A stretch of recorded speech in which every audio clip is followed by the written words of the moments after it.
हरि ओम शन्नो देवीरविष्टय आपो भवन्तु पीतये संजोरभिस्रवन्तु नः।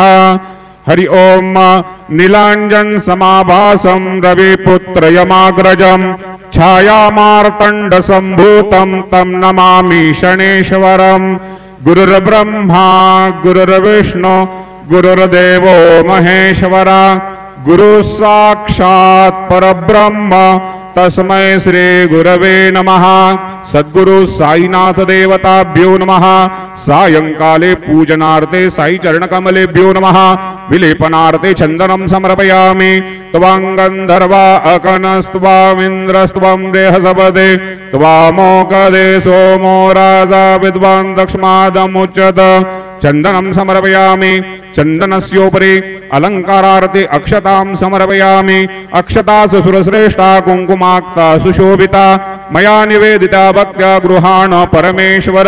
अलंकारार्थे अक्षतां समर्पयामि। अहिरिव भोगैः वर्जेति बाहुञ्जायान् हेतिम्बरिबाधमानः।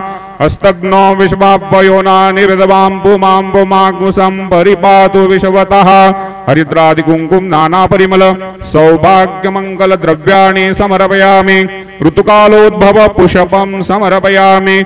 सुमाल्यादीनि सुगंधीनि मालत्यादीनि वै प्रभो मया ऋतानि पूजार्थं पुष्पाणि प्रतिगृह्यताम्। ऋतुकालोद्भव पुष्पं समर्पयामि।